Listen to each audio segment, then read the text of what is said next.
Bem, acho que qualquer coisa que a gente falar sobre a facilidade com a qual o Flamengo venceu o Curitiba neste sábado é chovendo molhado, né? A gente vai tentar aqui estabelecer uma reflexão diferente e até ajudando a projetar a partida contra o Racing na próxima terça-feira pela Libertadores da América, né? Antes de mais nada, eu queria fazer um convite para uma live neste domingo às 8h30 da noite, uma live diferente, né?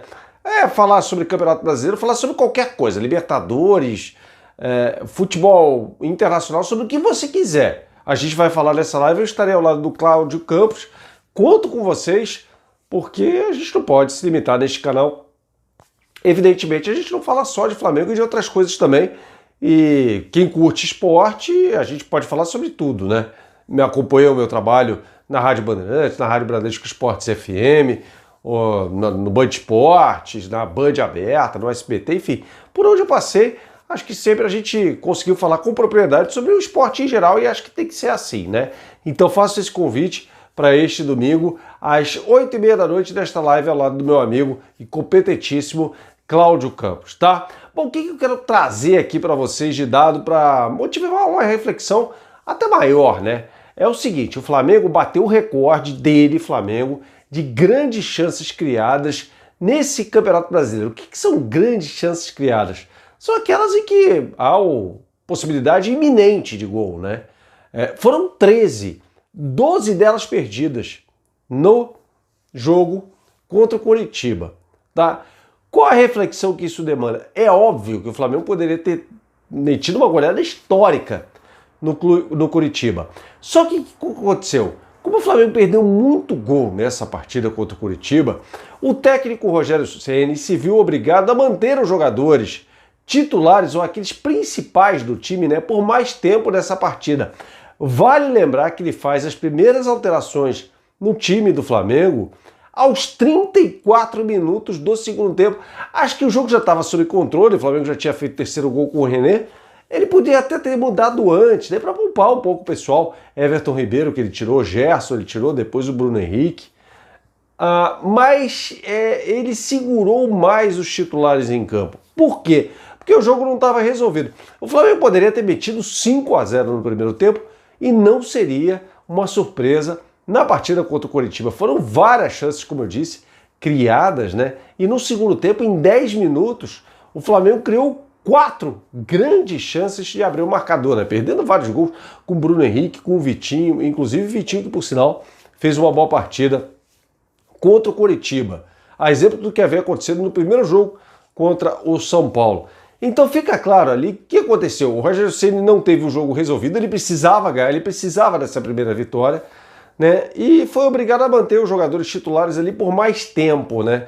Acho até que se o Flamengo tivesse resolvido o jogo antes, ele poderia poupar alguns jogadores-chave. Se o Flamengo faz 4-0 no primeiro tempo, podia mudar 4 jogadores no intervalo, deixar ali uma alteração, stand-by, caso o Diego Alves se machucasse, tal, enfim, né?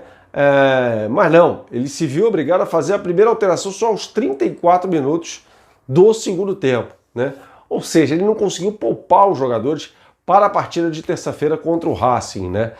A notícia importante é que o Gabigol estará de volta, pelo menos estará relacionado. Não acredito que jogue desde o início. Eu acredito que o time do Flamengo que vai jogar essa partida será muito parecido com aquele que venceu o Curitiba. Talvez na zaga, eu não acredito que ele faça mudança, mas de repente o Gustavo Henrique ali no lugar do Tuller, o Natan, não sei. Mas me parece que o Léo Pereira vai para o jogo, né? E o Felipe Luiz, isso é importante dizer, ele não falou na coletiva, até o Mauro César falou sobre isso no linha de passe.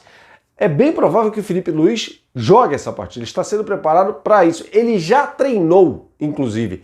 Ele treinou na quinta-feira, participou de boa parte do treino, aliás. Então ele deve entrar no lugar do René. De resto, o Ilharão, Gerson, Everton Ribeiro, Arrascaeta, Bruno Henrique, Gabigol, o Vitinho, né? Aí a possibilidade que eu acho mais reduzida de o Gabigol começar jogando, mas de repente começa jogando. Pedro não, esse está fora. Rodrigo Caio não, esse também está fora. Então o time que vai melhorar, a gente falou sobre isso, né? O time iria melhorando à medida que os jogadores fossem voltando, à medida ali que o Rogério Ceni conseguisse implementar uma ideia já, a ideia dele maior no jogo, ele falando que eu até acho importante falar isso, se desvincular um pouco lance de, não, vou jogar como o Jorge Jesus jogava. Não, ele falou isso na entrevista coletiva pós-jogo, jogando como Fortaleza dele, inclusive, jogava, né? Então foi o Flamengo que fez a melhor partida dele, Flamengo, sob a batuta do Rogério Ceni. Aliás, o Flamengo teve bons momentos. No jogo contra o Atlético Goianiense, não. Foi um jogo de muitos erros individuais até, mas nos dois jogos contra o São Paulo, né? Momentos até bons nas duas partidas, no primeiro jogo principalmente, os primeiros 45 minutos, primeiro tempo, domínio amplo do Flamengo naquela partida, mas acho que o ápice foi diante do Curitiba, claro, um adversário muito frágil, né? E acho até bom, falei isso na live ontem, né? O Flamengo tomou esse gol aí do filho do Bebeto, Matheus, né? Que foi um gol que mostrou algumas falhas ali. Por exemplo, ele sai em diagonal, passa pelas costas do Arão, o Arão falha na marcação e pelas costas do Tuller também. O Léo Pereira tenta fazer a cobertura, para mim não falhou no lance. Ele não conseguiu chegar, porque ele faz a cobertura aquele lado do Tuller. Então ele faz a cobertura, não chega a tempo, não é um zagueiro rápido, né? E o Matheus faz o gol. Para mim o Diego Alves tampouco falhou naquele lance. Aliás, o Rogério Ceni fez questão de enaltecer, né, de ressaltar, melhor dizendo, a importância da experiência do Diego Alves, né? É uma coisa que a gente já tinha falado aqui, que a gente já tinha enfatizado na importância dele. Não é porque o Hugo tinha feito 10 partidas boas que era o melhor goleiro do Brasil. Não, o mesmo acontece no Palmeiras em relação ao Patrick de Paula, né? Quando ele surgiu, inclusive, bateu o último pênalti da vitória do Palmeiras sobre o Corinthians, né, na final do Campeonato Paulista. Muita gente falou, não, os novos talentos, aí já tinha gente botando no Benfica, no futebol europeu. Calma, gente, são jogadores que estão surgindo, que têm um grande potencial. Estou usando essa comparação em relação a esses dois jogadores que tiveram uma ascensão meteórica até, mas vão falhar. Para mim, repito aqui, a falha do Hugo contra o São Paulo, né, naquele jogo que custou pelo menos um empate ao Flamengo, é inadmissível.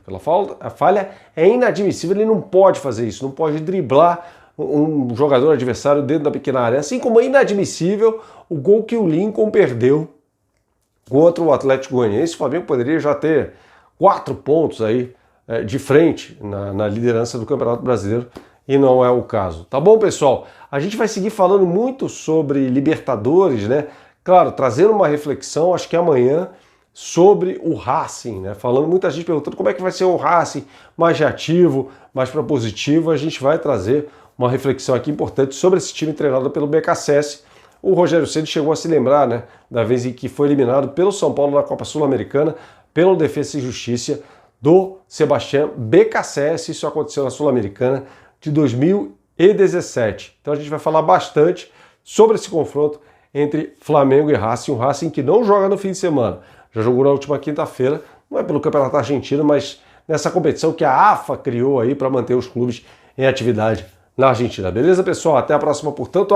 Não se esqueçam da live neste domingo por volta das 8h30. Grande abraço, até a próxima.